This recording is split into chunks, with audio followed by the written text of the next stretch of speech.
Hey, welcome back to another EdTech video from Tech Educational. Each week we run live EdTech webinars exploring different EdTech tools for the classroom. This week we're looking at Seesaw and how that tool can be used to record children's digital work.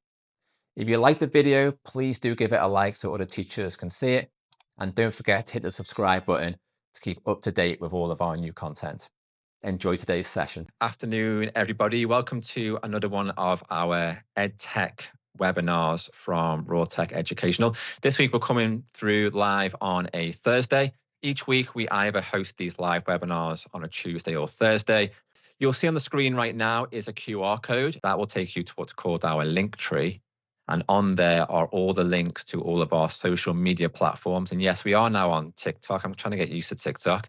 But we're hoping to, through those social media platforms, just give some quick tips, but also put on what are the upcoming webinars that we have planned. And at the bottom of that link tree, you'll see a link to all of our CPD and webinars that are coming up over the next few weeks that you can book on. So my name is Paul. Welcome to the session. I am the curriculum lead at Tech Educational. And what do we do at Tech? Just very quickly. Well, Tech in the first instance was originally set up as an IT services company for schools, but we are a little bit different to other IT services in that as well as doing our desktop education offer, so all of your IT services, we also offer extras, which we call our Desktop Education Plus, which is normally your curriculum side of things, which, as I said, a lot of IT services companies don't do. So we try and expand the offer to support you not only with your devices in school, but how to get the best out of those devices, how to integrate them into the classroom. And you can see underneath here, we do a lot of different offers and services, and you can purchase these individually. Or what a lot of schools do is they will buy into one of our set packages, or they'll do what's called a bit of a pick and mix and create their own package, bespoke package of what they want. And that's always a little bit cheaper and a little bit better value for money than purchasing these things individually. Okay, right. Let's move into today's session, which is, I guess, the best way to call it is a Seesaw 101. If you're not familiar with Seesaw, what is it? What's the best way to describe it? I suppose the best way I could probably describe it to you is kind of like an online exercise book. And it's like, how do we record the work that children are doing?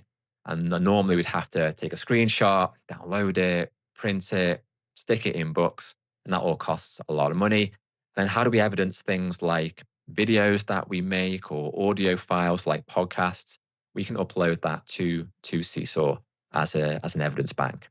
So in today's session, we're going to be looking at how we set up the class in particular and what I would do in terms of customizing some of those key settings. I'll show you as a teacher's viewpoint, how would I evidence some work that the children are doing? I'll go from the pupil view. How would I as a pupil upload the work independently, and why I would use Seesaw activities to keep track of pupils uploading their work. Okay, so log in as a teacher and I'll log into an account. Now, as a Seesaw ambassador, I would get all of the premium features for free. So what I have done is set up a different account that hasn't got all of those extra features. So you can see what you would get on the free version. As you can see right now, we are logged into Seesaw. We haven't got a class yet. It's kind of prompting me to create my first class. At the moment, all I can see is some activities that have been made from some of the Seesaw community. And I can't even use this one here yet. I can't post to a journal because I haven't got a class. So it's prompting me again to do the first thing, which is to create our class. So what I would do is click on create class here. And then under name of your class, this is where I would normally call it something like, year 6, for example. And as you can see, there's examples already coming up, Mr. G or something like that. Or maybe you've just got a class name within school. And then choose your year group that you are in. So now I've created a class. Here's my class journal. But what I haven't got at the moment are any pupils within my class yet. So I'm going to add pupils to my class at the bottom here by clicking on add pupils. And then it does say, do you want to add the pupils via your single sign-on or email address? You could do if you've got a single sign-on account within schools, but actually the children signing into Seesaw, all they've got to use is a QR code or a very short letter code. So I just think, no, I think the best way is, again, to sign in using that QR code or using the short worded code instead, okay? This is quite important because depending on what I choose will depend on how we can upload that work and who we can tag into that work. So, for example, on shared devices, if I was working in a group and we're doing some group work, I could upload the work to Seesaw myself and tag in those children that I was working with as well. Okay. If it's set up on one-to-one devices, I can only tag myself in that work. So for now, what I'll do just to prove that is I'll click on one-to-one devices. The nice thing is within the settings, we can always rechange that later. All right. So in terms of adding children to the class, I'd always use first name and then the first letter of the surname. As I go down and add more pupils in, you will see that another kind of pill underneath becomes available to allow me to add more people in. So I'll just kind of make up some children right now. Let's just add some people in. Okay, and you would carry on working your way down, okay? Click on the green tick, and this will add my pupils into the class. You can see they're now added on the left-hand side into the class. This page is quite important. You can see we've got the class QR code, and we've got the class code to log in, okay? You can see it expires after an hour. That is so children don't write the code and then go home and log in, all right? You can see that it's telling me, because I've set the devices one-to-one, is that when children will log into their Seesaw account, it will straight away immediately ask them to choose their name because they're the ones using that device. You can grab your home learning codes from the top as well, and you can grab them from your class by clicking on print codes here for the class that I'm part of. And within there will be all of the letters that you can send home to parents so they can log in at home. If you want to use this for home learning or any reading at home, they can log in with their own individual 16-letter code, or they can scan the QR code on the app at home as well, or through the web browser as we're using right now. There are some schools who use this as individual logins within the classroom. But again, if you do that, you can't tag other children in the work if you're working in pairs or working in group work, which a lot of us would probably have that scenario within school itself. So if we need to ever add or delete any children, we can always go back into the add plus pupils again, and we can access that same screen by going through that plus pupils section as well. What I tend to do as well when I'm in school is click on the print pupil sign-in poster.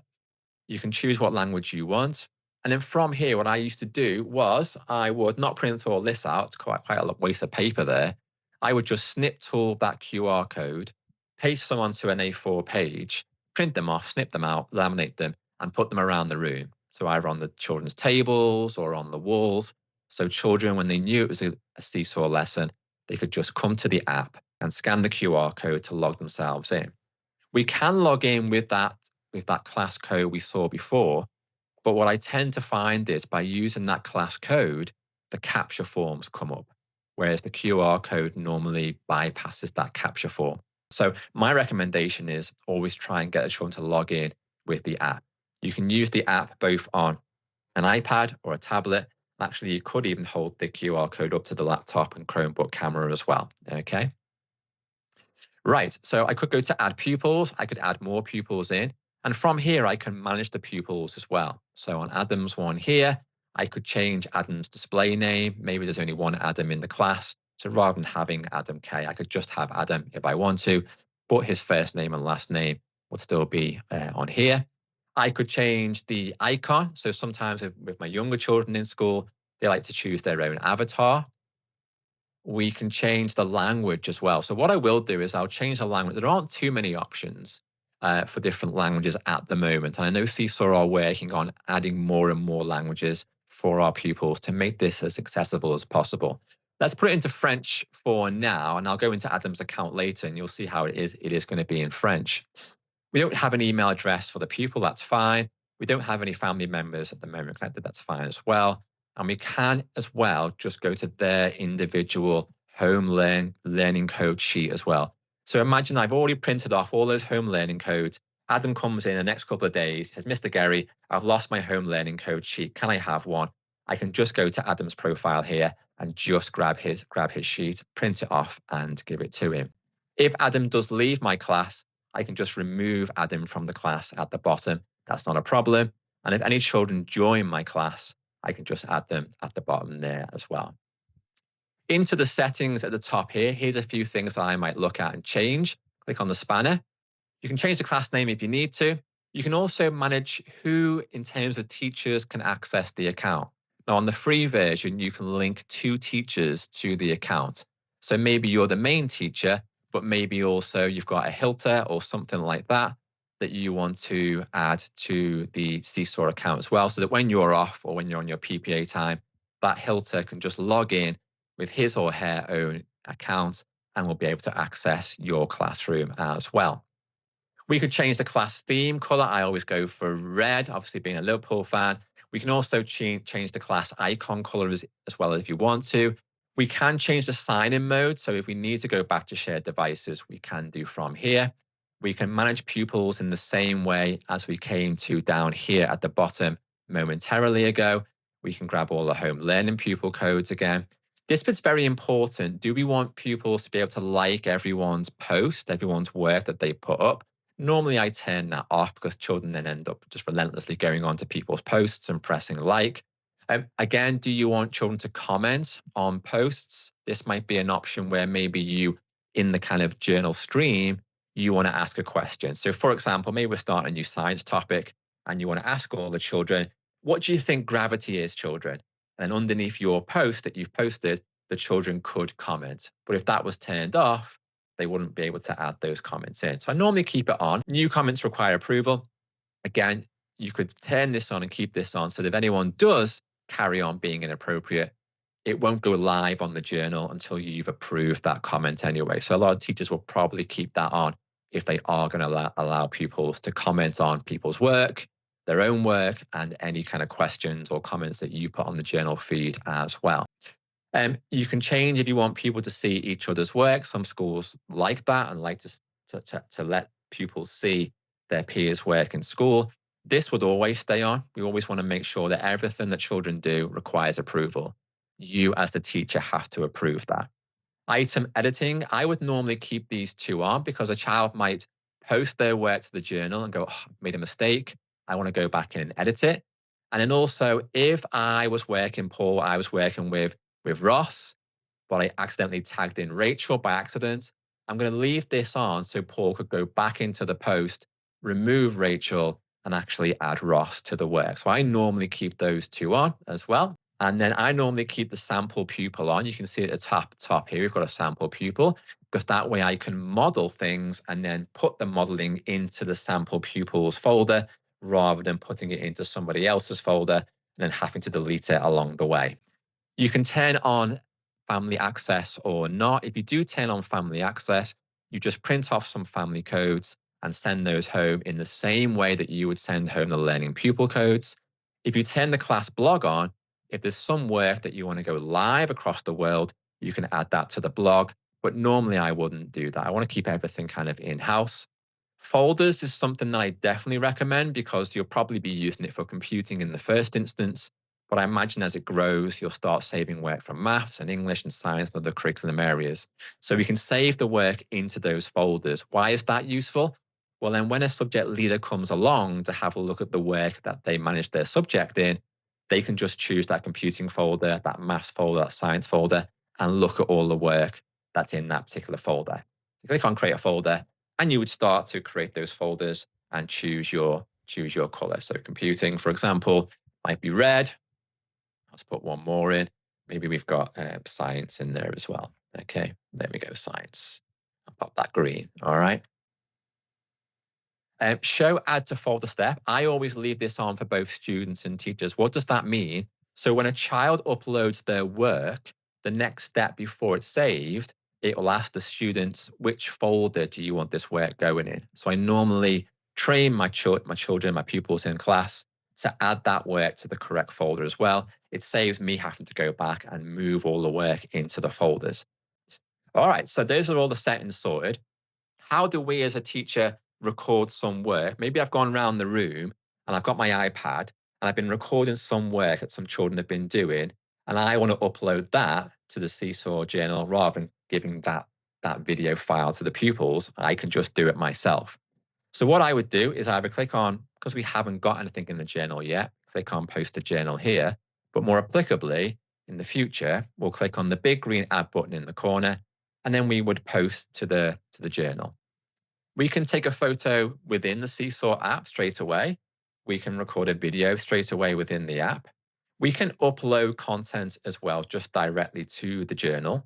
We can upload videos, but we can only upload in terms of 250 megabytes or 5 minutes. When you click on the Seesaw's options or ideas of how to upload bigger files, they normally say you can either compress it, which is what I used to do, or they give suggestions of maybe putting it into a Google Drive and then just uploading the link. So the link will take you to the Google Drive link and then play the video file. You can put notes in. So you could put a note to all the children, something like, what we're doing today in today's lessons, or maybe about, swimming this week, or Harvest Festival is quite nice. Or you can just put a link in. So maybe if you're all going to go to a website to watch a video about what the internet is before we start today's lesson, you can just put a link into the journal and then submit it to all of the pupils, and then they can watch from that link. A lot of the time, what I would do is put everything into the drawing tools anyway. So imagine I've recorded now a video. I'm going to upload that video to the Seesaw canvas here. I'm going to go on to the camera, but I'm going to upload the file I've got. So imagine I've got my iPad in my hand pretty much, okay? I'm going to go into my Seesaw account and let's upload this video. The nice thing about not just uploading it, but putting it into the drawing tools means I can resize it and move it around. When I'm always posting anything to Seesaw, as you can see from this video, I always try to make sure I don't get any children's faces in. I don't need that. I'm recording the work happening, and I might be having a conversation with the children. There's no sound here, but I might be asking the children, "How did you make this? How did you make the sparkle flash at the front of the cart here?" And the nice thing is, what I could do is maybe one of the girls here who I'm working with said something, so I could click on the T tool, put a few speech bubbles, and then maybe the girl here said something like, we used a repeat loop for the sparkle colors or something like that. So I could always maybe pop in something that one of the children said as well.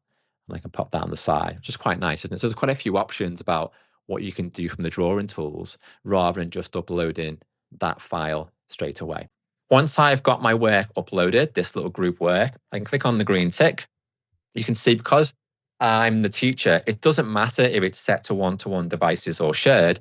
I can just click on those children who are going to be in that video, click on the green tick, post it into the computer folder, and it's going to be uploaded. That's a teacher view. Let's have a look now at the pupil view. I'm going to go into pupils here. I'm just going to grab that class code, and I'm going to go into sign out here, click on my name. I'm going to sign out, and I'm going to log in as a pupil. Click on I'm a pupil, come down to text code, and just paste that text code in and log in. Now, because it's set to one-to-one devices, you can see it's asking me who I am. We set it before Adam to French, so hopefully it'll be in French for Adam. And as you can see, it is. It's all in French here. Okay, that'll help Adam because Adam speaks French as his first language, but I don't. So what I'll do is I'll come back out and I'll sign in again with some English so I know what I'm doing. So I'm going to be Katie this time. So what I'll do is I'll upload some work now as a pupil. So for example, imagine we're doing some work on Scratch. And I say to the pupils, I want you to upload your Scratch program now to your presentation or to your journal on your Seesaw. We'd encourage children to use the snipping tool.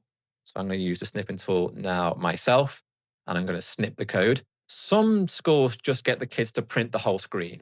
So on the keyboard, they'll press print screen, and then they'll come to their journal. They'll go to add like before, go to the drawing, and then just press Control and V and paste it in. But what I will do is just drag in that file that's saved to my screenshot. Again, I can resize it. And again, if the teacher asks me, I could maybe put some text in about what I've been doing today. Or maybe Mr. Gary's asked me, because we've been looking at variables today, maybe Mr. Gary said, can you point out one of the variables on your work and tell me what's that variable doing?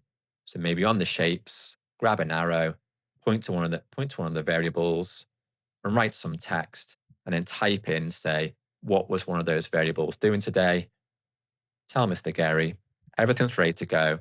Click on the green tick, and we've set it again so children have to choose the folder, which is great, and I can submit it. You saw there that if Katie here was working with Paul, she isn't able to tag in Paul into the work because we've set the devices to one. But it was a shared device. When the children log in, it wouldn't ask them to select their name. Only when they submit their work will it ask them to click on whose work this is. So that's why normally I would set the settings back to shared devices on there. All right, let's go back to the teacher view now that we've got some work on there. Log back in as a teacher. And we should see we've got some work to approve because remember, nothing goes live until we approve it. So you can see at the bottom, we've got one unapproved post to have a look at and review. And you can see it's Katie's work. That looks great. Nothing inappropriate there. Nothing silly. That looks good. I click on approve. If you've got a lot of work, which you might have, you can just scroll down all of them. And if they're all okay, you can just click on approve all. But if ones aren't okay, you can delete. You can't send the work back on the free version, but on the premium version, you have got 60 days free. So if you do want to try some of the premium features, you can do the 60 days to see if it's worth the school paying into the more premium features through Seesaw. So for now, I'm just going to approve that post. That's absolutely fine. So the problem is, if we're in a lesson and at the end of the lesson, I've asked all the children to upload all of their scratch work, how do I keep track of who's uploaded their work and who hasn't? I mean, for now, it might be okay because everyone's on 0 post. So hopefully everyone should be on 1 post. But I can't guarantee everyone will be on 2 posts, 3 posts, 4 posts moving forward because children will be off sick. They'll be out at sports events. They'll be out doing maybe reading interventions and things like that. So to get round tracking it, I always use the activities. If I know I definitely need to capture some work for some evidence, for assessment, I'll always use the activities. And I'll show you why now. And I go to add, and I go to create activity. Okay. I give it a name. So imagine it's something like, programming A from Teach Computing, lesson 4, and it is some scratch work that I want it to upload. You have got some really nice templates here that you can use, but I just want the children to grab that screenshot from their scratch. So I want them to use the tools on there to upload that to the canvas and then maybe put some notes on and save it. So I don't need to use any of these kind of templates at the moment, but if I want to encourage them to upload a file, perhaps, or I want them to maybe take a photo and write something about it, I can create a nice template to support them. So all I'm doing there is literally writing maybe the unit of work and what lesson I'm on. Click on save, and then I want to assign this to the pupils. Here under the assign section, if you have got the paid version, you can schedule it. So I'm going to make it go live now, but before I make it go live, I'm going to choose which folder I want all this work to go into. So I want it to go into the computing folder. So I click on save, and I click on assign now, and then go to the class, and it will be there ready to go. If I want to do it myself, let's say a child has left halfway through the lesson, but has completed the work, I can click on start and I can upload that work for that child, which is really good because sometimes you think to yourself, Johnny's gone off on the lesson and hasn't uploaded his work, but I can do that for him. That's a nice feature from there as well. And I'll show you the same thing children will do now from their account. So I've set an activity. Let's go back into the pupil view. Oh, not Adam, not French. Let's have a look at the activities that are in there. So you can see here's the activity. We can see we've got this lesson that we've got to complete as an activity. So I click on start. And as you can see, the children do have options to choose any of the tools, but I want the children to encourage them to use the drawing tool. Again, Adam will just pop in his work. And again, he might resize it. He might add some comments in. Click on the done button. And you can see there's no asking of putting it into the folder. So imagine all the children are doing that. And let's go back in now into the teacher view, and you'll see why this is a really good tool. So back into our classroom, back into our activities. If I now click on this activity to see the responses, you can see I get a thumbnail print of all the children's names, and I can at a glance see who has and who hasn't uploaded their work. So imagine so far I've just got Paul's work. I can start calling on these names in class and saying, your work's not uploaded to the got to your journal yet? I can't see it on here. Please upload your work before the end of the lesson. That way I'm confident that children have uploaded their work, all right? On the free version though, we only get 100 activities. So it's just being shrewd about which work you definitely want to capture and make sure you've definitely got at the end of the lesson. I find this a very good tool. So a lot of schools I go into, when we review the work, a lot of what children kind of capture from scratch isn't always what you want. The number of times I've seen things like this being recorded on Seesaw and we've missed the whole point of the evidence, we've missed the code, and children uploaded the costume. So imagine a child had taken a screenshot of the costume here and put it on here. I could say to Katie, Katie, that's not the screenshot we need. Please go back in and get your code. So it's a nice way of just making sure we've got the right content. Right, okay. We've been through a few little things today to get you started on Seesaw, the settings, how to record work as a teacher, how to record work as a pupil, and how to use an activity to make sure we track work.